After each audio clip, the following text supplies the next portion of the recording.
Sir, kunin ko na sir ha. Yun. Side stand. Yun. Recording ba ako? Oy, recording. Sheesh. Nice. Let's go.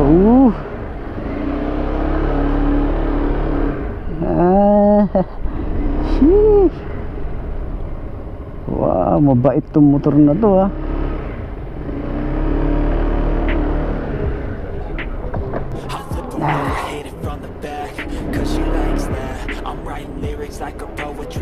Suabe. Suabe to boy. Stick boy. Nice. So yun.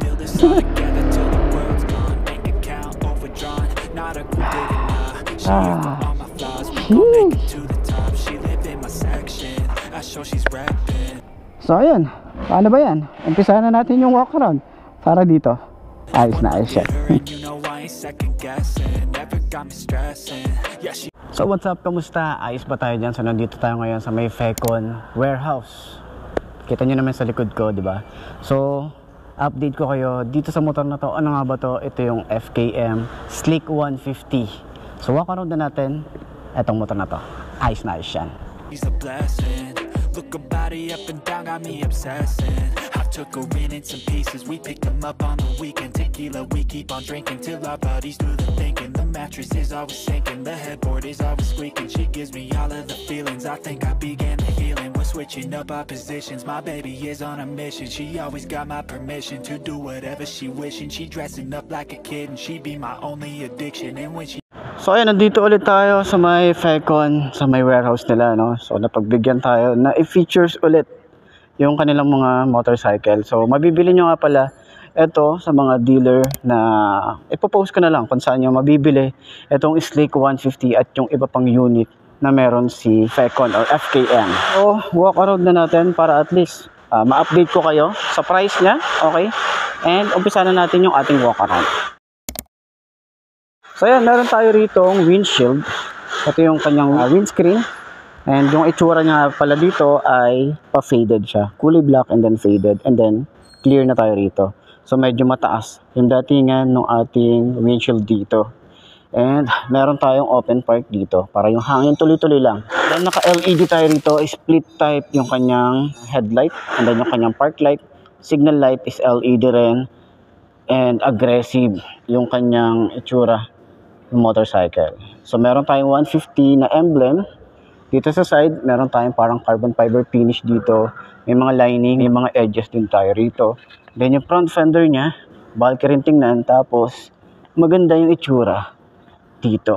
Ayan, meron tayong extension, matte finish naman yan.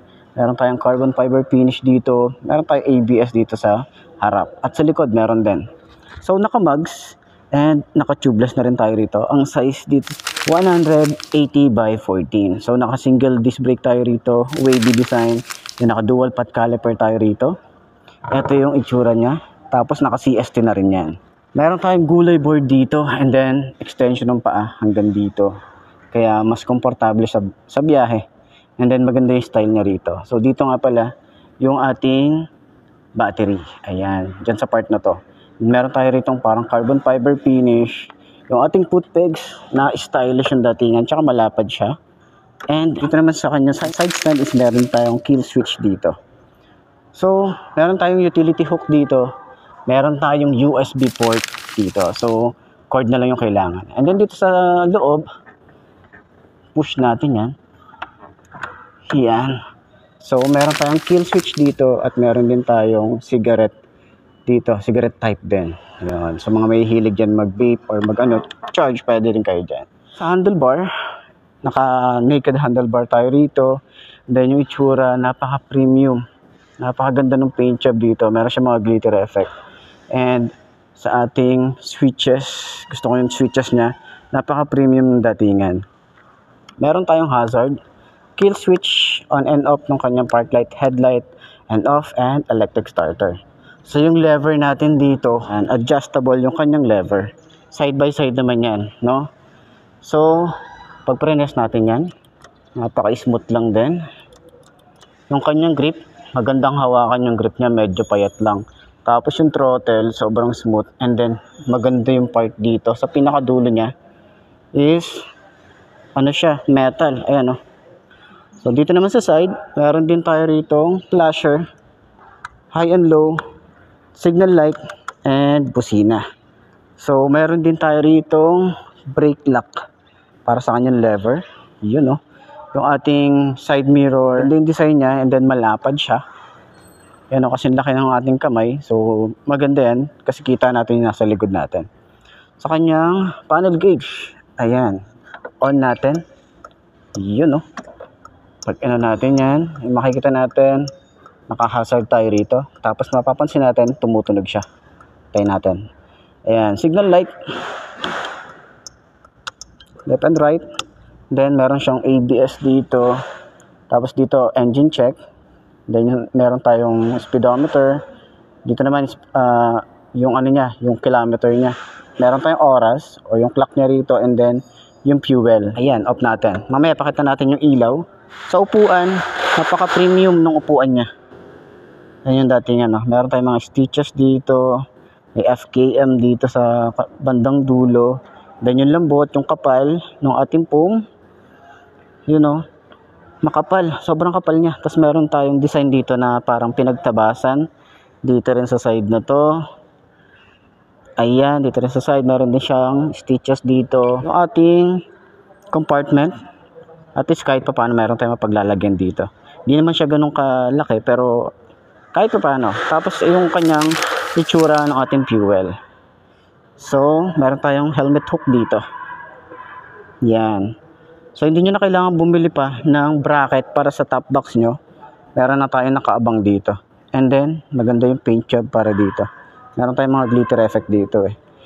So, sa kanyang taillight na LED rin yan. Yung signal light niya LED. Meron tayong parang carbon fiber piece dito. Plate light. And then, reflector. Tapos dito naman sa side na to, meron din siyang reflector. Nilagay ng plate. So, yung slick na emblem, napaka-premium yan. Gusto ko yung datingan na ito. Tapos yung design dito, ang premium talaga.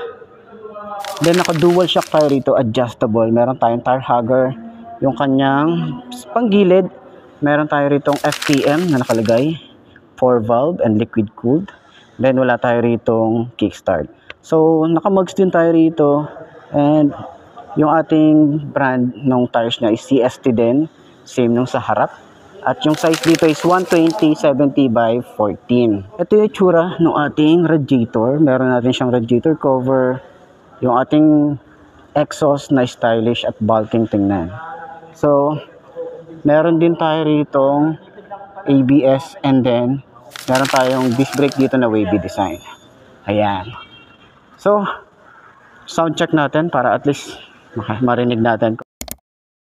Commercial. Yes. Oh, may magrereklamo, wala daw piyesa yung Pecon. Mark, pakita mo. Ito yung mga pyesa. Kumpleto. May Yan. mga pangalan, isang damakmak. Napaka, ano yan, slick meron tayo rito, ATV 150, Rev X.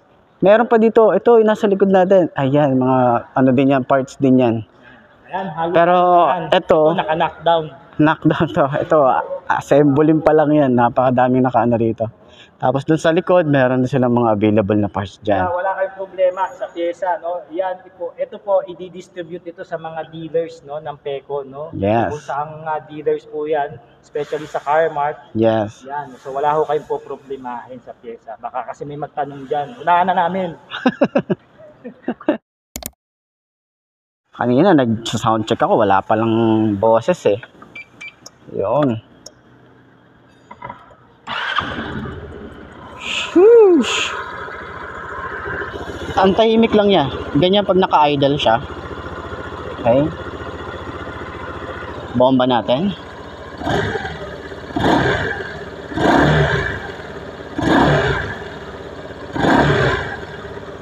Nice. So, pakita ko naman sa inyo yung ilaw. Ito yung ilaw natin para dito sa taillight. You know. Tapos, sa unahan naman, ito yung itsura ng ating headlight. Maliwanag yan. Kahit sa umaga, tsaka sa gabi. Ayan, kita nyo naman yan, di ba?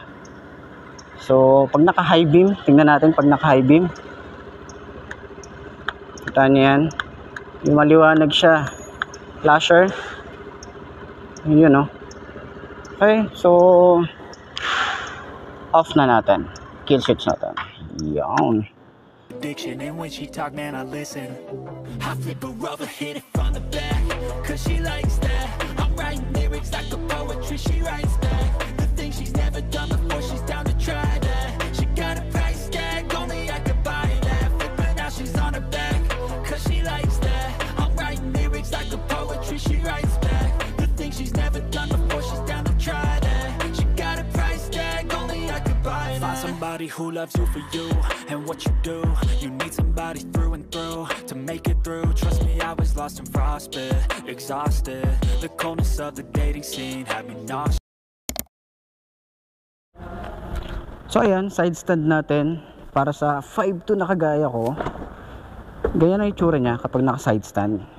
All good siya. Okay? So 5'2" yung aking height. Ano nga ba itsura natin dito? Yun, no?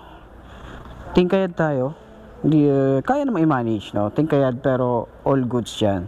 And yung ating turning radius, napakalawak na ito. Turning radius natin dito, oh. Sobrang lawak na. Tapos yung shock, napakaganda ng shock. Malalaman natin yan sa test ride kung gaano siya kaganda. Tapos sa likod, ayan. Ganda rin, oh. Oh, ganda nung shock niya. Tapos yung extension ng paa, ganyan na itsura natin. Gulay board na napakalawak. So, ayun nga, gaya nga nasabi namin kanina, mabibili nyo to sa Carmark or sa mga dealer ni FKM or ni Fecon. So, papakita ko na lang din kung saan available yung mga branch na yan. So, para dito sa motorcycle na to, ayos na ayos yan.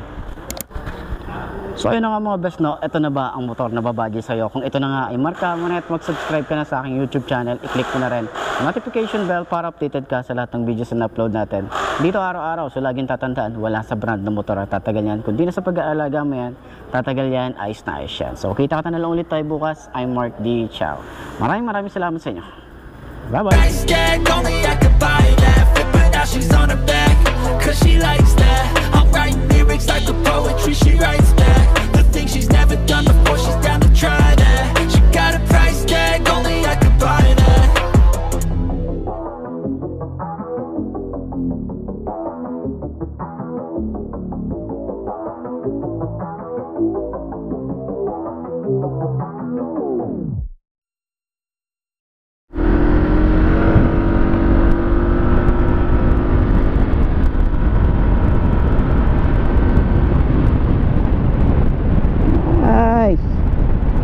All goods. What's up?